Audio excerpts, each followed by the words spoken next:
Bayangkan skenario ini. Anda adalah anak orang paling berkuasa di muka bumi. Ayah Anda menguasai wilayah dari timur hingga barat. Namun, di hadapan seorang guru tua yang sederhana, Anda diminta menuangkan air untuk membasuh kakinya. Apakah Anda akan merasa terhina? Apakah harga diri Anda sebagai bangsawan terluka? Di zaman modern ini, kita sering mendengar berita orang tua yang tidak terima anaknya ditegur, apalagi dihukum oleh guru. Namun, sejarah Islam mencatat sebuah kisah yang menampar logika kesombongan kita. Sebuah kisah di mana seorang raja dunia justru marah besar bukan karena anaknya dijadikan pelayan gurunya, melainkan karena anaknya kurang totalitas dalam melayani sang guru. Kita hidup di era di mana hubungan antara guru, murid, dan orang tua menjadi sangat rapuh. Sedikit bentakan, sedikit hukuman fisik yang mendidik bisa berujung pada tuntutan hukum atau viral di media sosial. Kita lupa bahwa keberkahan ilmu seringkali tersembunyi di balik rasa hormat dan kerendahan hati kepada penyampai ilmu tersebut.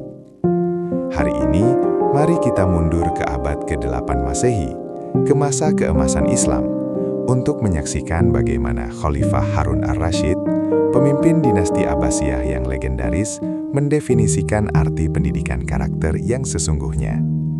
Ini bukan tentang nilai akademis semata, melainkan tentang adab sebelum ilmu. Selamat datang di Baghdad, kota bundar yang menjadi permata dunia. Disinilah pusat ilmu pengetahuan, kekayaan, dan kekuasaan berkumpul. Di bawah pemerintahan dinasti Abbasiyah, Baghdad menjadi mercusuar peradaban ketika Eropa masih dalam masa kegelapan. Perpustakaan Baitul Hikmah dipenuhi ribuan naskah, dan para ulama dihargai setara dengan emas seberat buku yang mereka tulis. Di puncak piramida kekuasaan ini, duduklah Harun ar-Rasyid. Namanya disebut dengan gentar oleh kawan maupun lawan, dari Bizantium hingga Tiongkok. Kekayaannya tak terhitung, pasukannya tak terbilang. Harun ar-Rasyid bukan sekadar raja yang duduk manis di istana. Ia adalah pemimpin yang soleh, yang dikisahkan melakukan ibadah haji 1 tahun dan memimpin jihad di tahun berikutnya. Ia sangat mencintai ilmu dan ulama. Meskipun ia memiliki kekuasaan mutlak untuk memenggal kepala siapa saja yang membangkang, ia tahu bahwa ada satu hal yang lebih tinggi dari mahkota di kepalanya, ilmu pengetahuan. Dan ia sadar, untuk mewariskan kekhalifahan yang agung ini kepada putranya, Al-Ma'mun dan Al-Amin, kekayaan saja tidak cukup. Mereka membutuhkan guru terbaik untuk membentuk jiwa mereka. Pilihan sang khalifah jatuh kepada Imam Al-Asma'i. Beliau bukan sembarang guru.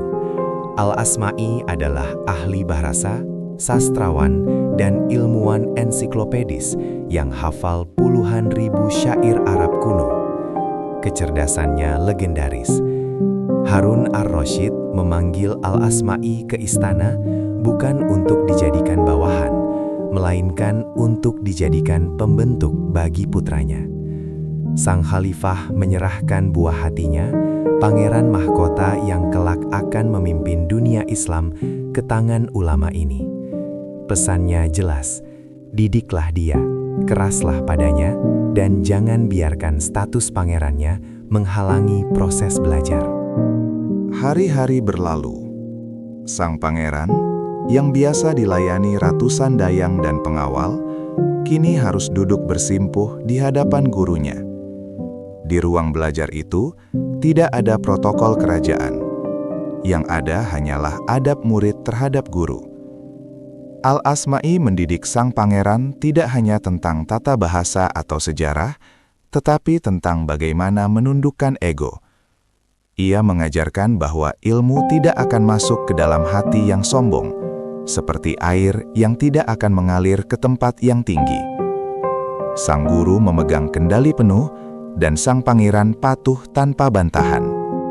Suatu hari, Kerinduan dan rasa penasaran menghinggapi hati sang ayah. Harun ar-Rasyid ingin melihat perkembangan putranya. Ia memutuskan untuk melakukan inspeksi mendadak.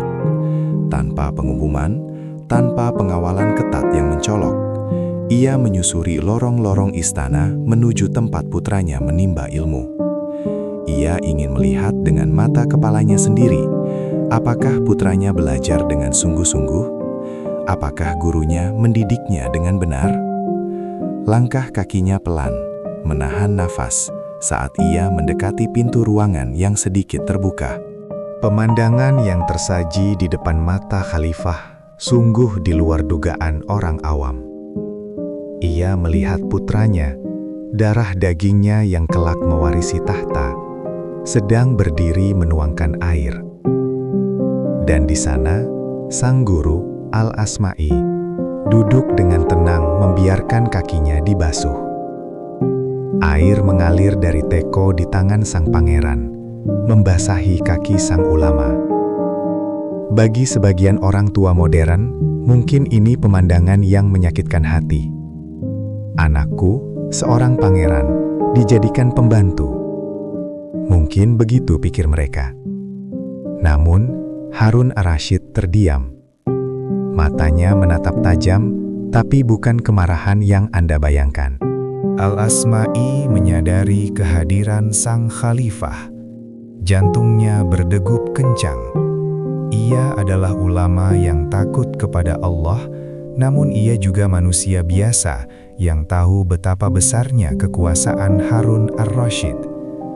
Ia khawatir sang khalifah tersinggung melihat putranya diperlakukan layaknya pelayan yang menuangkan air wudhu. Dalam hening yang mencekam, Al-Asma'i bersiap menerima teguran. Apakah kepalanya akan melayang?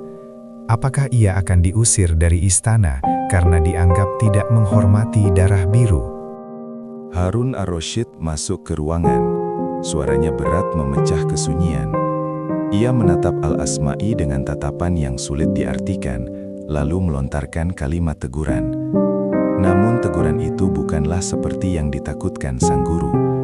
Sang khalifah berkata dengan nada tinggi, "Wahai imam, aku mengirim anakku kepadamu agar engkau mengajarinya ilmu dan adab, agar engkau mendidiknya menjadi pemimpin yang tawadu. Tapi apa yang kulihat hari ini sungguh mengecewakanku." Tunggu. Dengarkan baik-baik apa kelanjutan kalimat sang khalifah.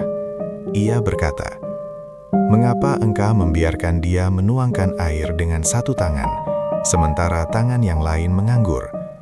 Mengapa tidak kau perintahkan dia menuangkan air dengan satu tangan, dan tangan satunya lagi menggosok kakimu?" Masya Allah. Harun ar-Rasyid tidak marah karena anaknya melayani guru.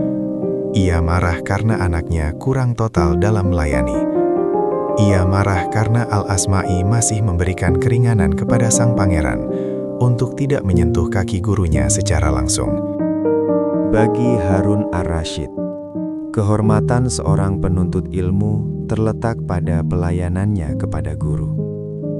Ia paham betul, kesombongan adalah penghalang utama ilmu. Jika sang pangeran merasa jijik atau gengsi membersihkan sela-sela jari kaki gurunya, maka masih ada setitik kesombongan di hatinya. Dan setitik kesombongan itu bisa menjadi bencana saat ia memimpin umat nanti. Khalifah ingin menghancurkan ego kebangsawanan putranya di hadapan ilmu, agar kelak ia bisa bijaksana memimpin manusia. Mendengar itu, runtuhlah kekhawatiran Al-Asma'i. Ia menyadari bahwa ia sedang berhadapan dengan seorang pemimpin yang visinya melampaui zaman.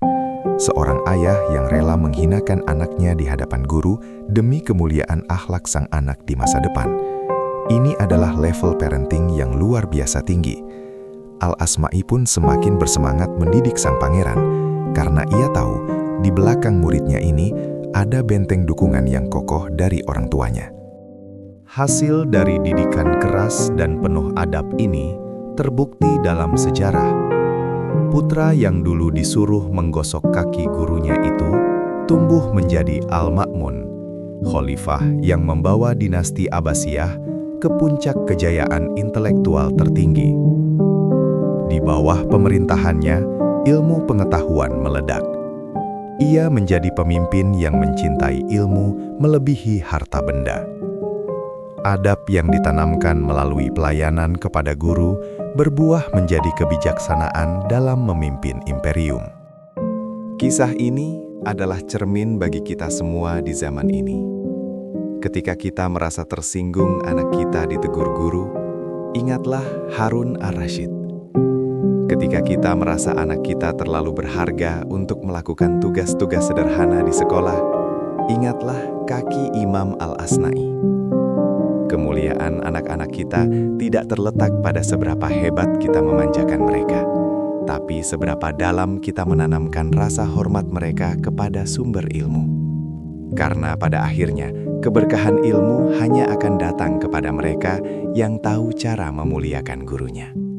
Semoga kita bisa mengambil hikmah dari kisah agung ini.